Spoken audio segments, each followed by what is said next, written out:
Good afternoon all. आपण समस्त को आम YouTube channel creative educational idea को स्वागत जनाऊँगी। आशा करुँची आपण समस्ते बहुत भलरे थिबे। तेबे चलंतु आउ डेरी न करी आजिर क्लास टी को स्टार्ट करिबा। आज क्लास टी रो टॉपिक रहिबो नॉन कोऑपरेशन मूवमेंट। किंतु क्लास टी को स्टार्ट करिबा आगरु मु किछि कथा कहि रखिबी। जेमिति कि आमे जानिछे non cooperation movement modern Indian history रो गोटे पार्ट। किंतु एथिरे आमे मुख्यतः तीनोटी मूवमेंट विषय रे पढ़िबा, जहाँकि हेउछि non cooperation movement, civil disobedience movement and quit India movement. तो सेथि मध्यरु एबे आमे नॉन कोऑपरेशन मूवमेंट विषय रे किछि कथा आलोचना करिबा। The non cooperation movement was launched on 5th September 1920 by the Indian National Congress under the leadership of Mahatma Gandhi. In September 1920, in Congress session in Calcutta, the party introduced the non-cooperation program. It signified a new chapter in the history of the Indian freedom struggle. 5 September 1920 Masih INC बा Indian national Congress द्वारा महात्मा गांधी नेतृत्व रे कांग्रेस रो Calcutta session रे non cooperation movement launch होइथिला ताहा हमें जानिले। एबे हमें आगो को बढ़िबा। तो वर्तमान हमें जानिबा causes of non cooperation movement. एही मूवमेंट रो कारण सब कोन थिला।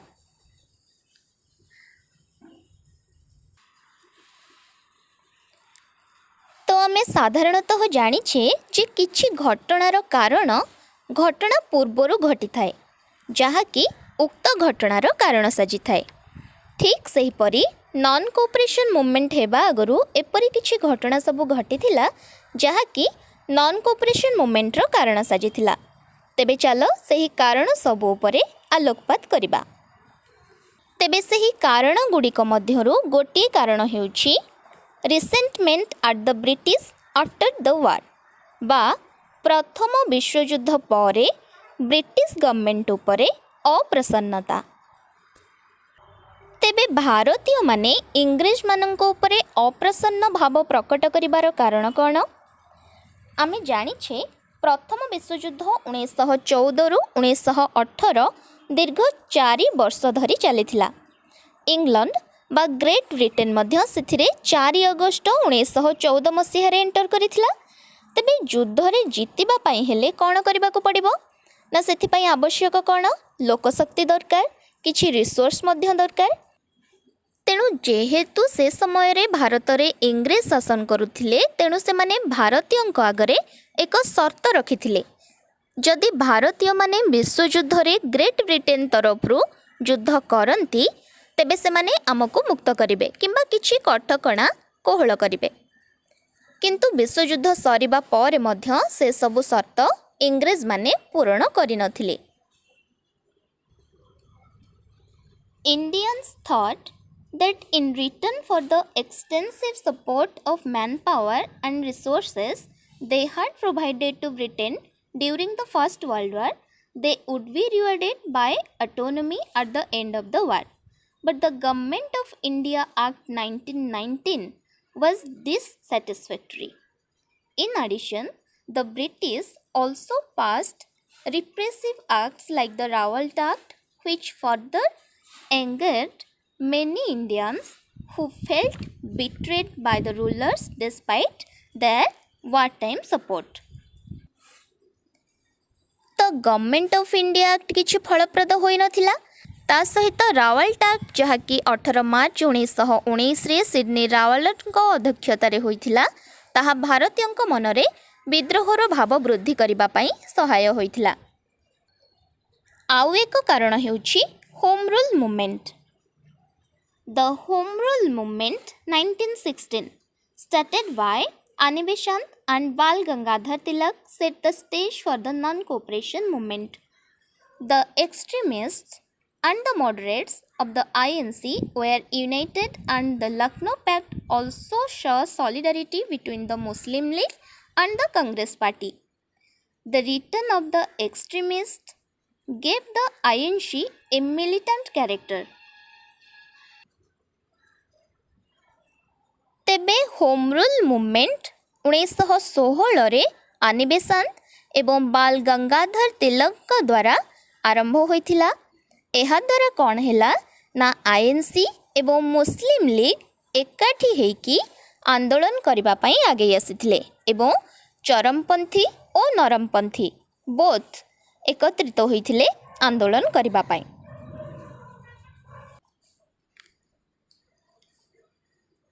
ଆଉ ଏକ କାରଣ ହେଲା economic hardships due to world war 1।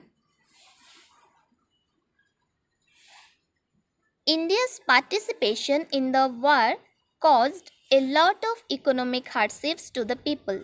Prices of goods began to soar, which affected the common man. Peasants also suffered because the prices of agricultural products did not increase. All this led to resentment against the government. तो विश्वयुद्धरे भारतीय माने भाग नेबा हेतु साधारण जनतार economy उपरे बहुत प्रभाव पड़िथिला।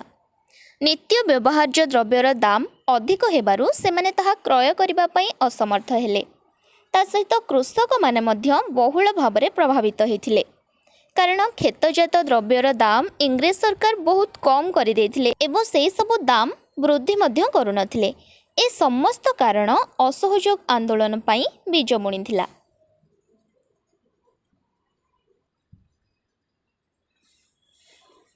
एहापरे आमे आउ एक कारण संपर्क रे जानिबा जहाकी हेउछि the Rowlatt act and the Jallianwala Bagh massacre. The repressive Rawalt Act 1919 and the brutal massacre at Jallianwala Bagh, Amritsar had a profound effect on the Indian leaders and the people.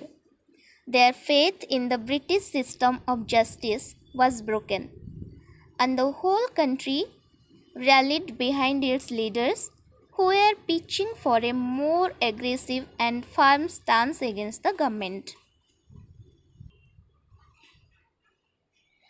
तेबे 18 मार्च 1919 रे होइथिबा रावल्ट एक्टर असफलता को नेकी आलोचना चक्र रे सामिल हेबा पई जालियानवालाबाग निकटरे एकत्रित होइथिबा साधारण जनता उपरे जनरल डायर नामक जने व्यक्ति आखि मुजा गोली चालन करिथिला, जेउथरे कि अनेक लोक आहत होइथिले एवं मृत्युवरण मध्य करिथिले। ताहा साधारण जनता को आंदोलन करिबा पई बाध्य करिथिला।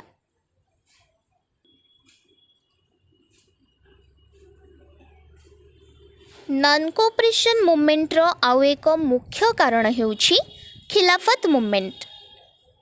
तेबे चलो वर्तमान आमे खिलाफत मूवमेंट कोन से विषय किछि कथा जानि नेबा। During the First World War, Turkey, which was one of the central powers, had fought against the British.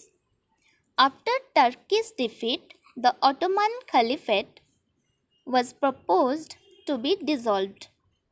Muslims regarded Sultan of Turkey as their caliph, religious head of the Muslims. The Khilafat movement was launched under the leadership of Ali brothers, Maulana Muhammad Ali and Maulana Shaukat Ali. Maulana Azad, Hakim Azmal Khan and Hasrat Mohani. It got the support from Mahatma Gandhi to persuade the British government not to abolish the caliphate. The leaders of this movement accepted the non-cooperation movement of Gandhiji and led a joint protest against the British. तो आमे जानी छे world war केबे start हेथिला ना 1914 रे एवं शेष केबे हेथिला ना 1918 रे। तेबे वर्ल्ड वार 1914 रु 1918 जाए होइथिला। तो एथिरे दुईटा टीम थिले। एहा को आमे टिके गप भलिया मने रखिदेले ठीक हबो। तो से जो दुईटा टीम थिले गोटे साइड रे ब्रिटेन एवं अपोजिट साइड रे किए थिला ना जर्मनी थिला। तो ब्रिटेन टीम रे ब्रिटेन, फ्रांस, यूएसए ए सब कंट्री थिले एवं जर्मनी टीम रे किए थिला ना टर्की थिला।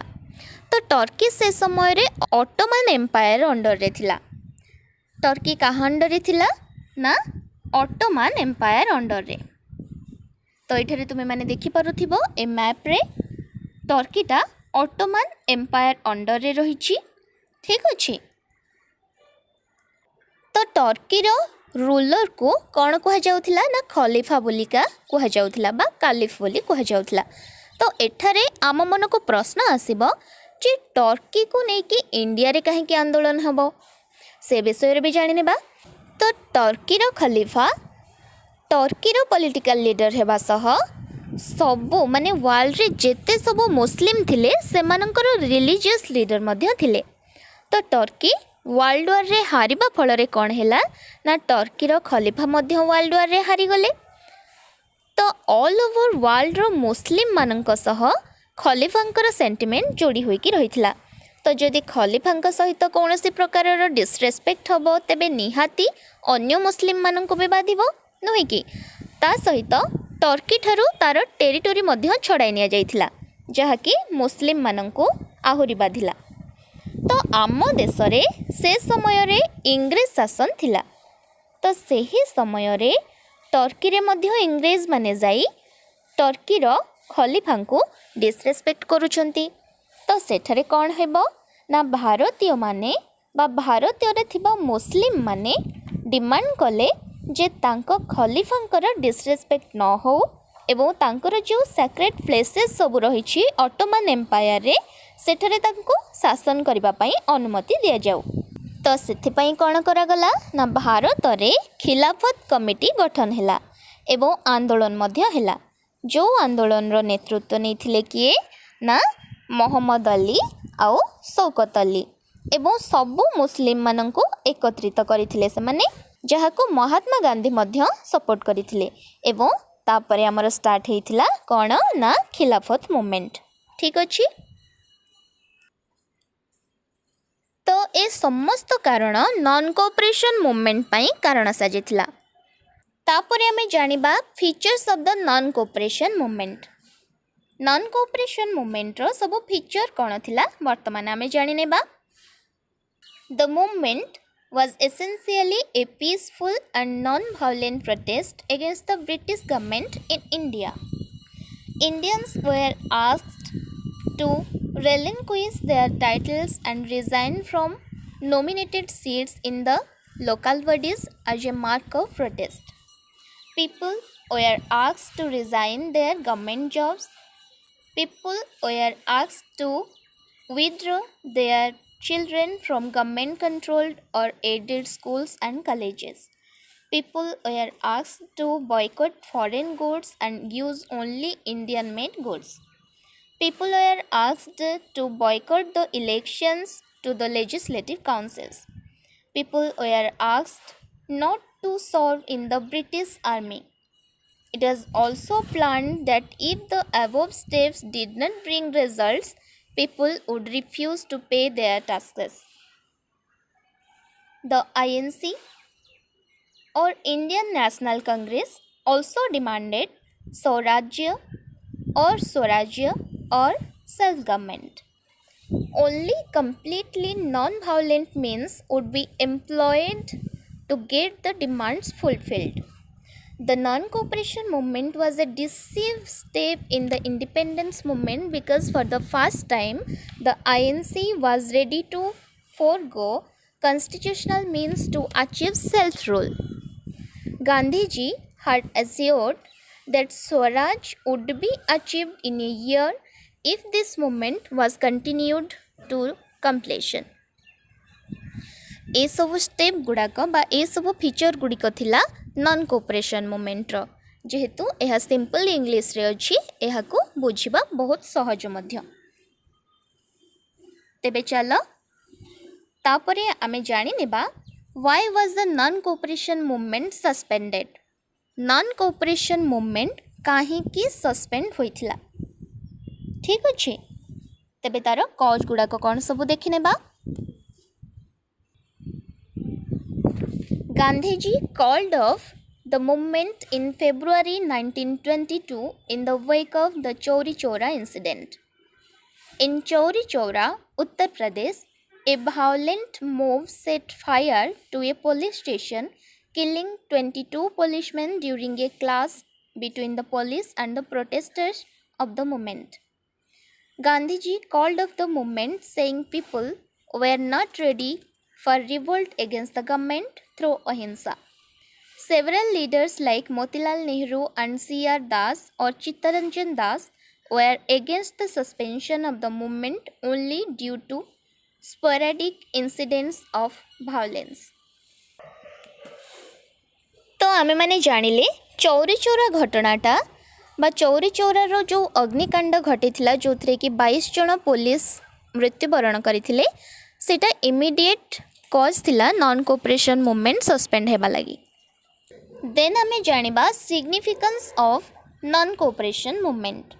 नॉन कोऑपरेशन मूवमेंट रो सिग्निफिकेंस कोन थिला. Swaraj was not achieved in 1 year as Gandhiji had told.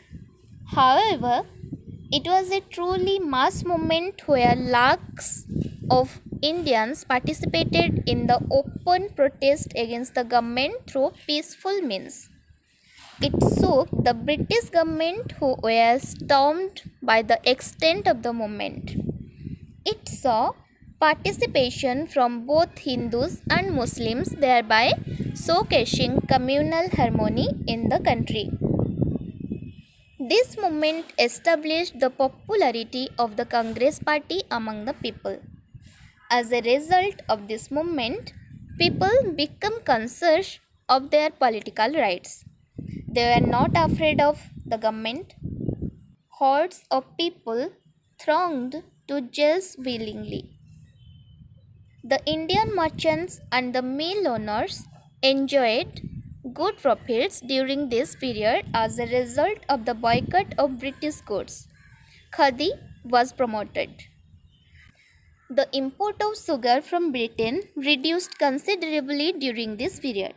This movement also established Gandhiji as a leader of the masses. तो आमे जानिले कौन कौन सब सिग्निफिकेंस रही नॉन कोऑपरेशन मूवमेंट रो. गोटे ईयर भितर केमिति गांधीजी नॉन कोऑपरेशन द्वारा स्वराज गढ़ी पारि नथिले. तापरे एथिरे बहुत सारा भल जिनस भी हेतिला, किछि खराब जिनस भी हेतिला, जहा कि वर्तमान आमे आलोचना कले. तापरे आमे नॉन कोऑपरेशन रो किछि फैक्ट विषय रे जानिबा, किछि सत्यता विषय रे जानिबा. ठीक अछि. तो आमे तो जानिचे जे नॉन कोऑपरेशन मूवमेंट रे अनेक लोक भाग नेथिले. सेथि मध्यरु केतेक विशिष्ट व्यक्ति थिले. तो सेमानक मध्यरे अन्यतम थिले महात्मा गांधी, जे कि मूल आधार थिले असहयोग आंदोलनर. तो महात्मा गांधी व्यतीत आहुरी अनेक व्यक्ति मध्य एथिरे पार्टिसिपेट करथिले. चित्तरंजन दास एवं किए ना जवाहरलाल नेहरू, ता सहित मोतीलाल नेहरू भी आसंती, सुभाष बोस भी आसंती. एमानकर नाम मध्य असहयोग आंदोलन सहित जोड़ी होइकी रहिछि. तो महात्मा गांधी व्यतीत चित्तरंजन दास, जवाहरलाल नेहरू, सुभाष चंद्र बोस, मोतीलाल नेहरू आदि अनेक प्रमुख नेतृत्वाधिकारी थिले. तो एबे आमे नॉन कोऑपरेशन मूवमेंट को संक्षिप्त भावे आलोचना करिनेले. आई होप ए क्लास टी आपण बुझी पारिथिबे. ए डेमो क्लास टी मोर हिस्ट्री को बेस करी रहिथिला. सेपरि मु जियोग्राफी एवं पॉलिटी रे मध्य पढ़ाई पारिबी. समयर स्वल्पता एवं आपण ओ मोर आवश्यकता अनुसार ए डेमो क्लास टी थिला. आशा करूछि आपनको किछि मात्रा रे ठीक लागि पारे. Thank you creative educational idea. Thanks a lot. Thank you.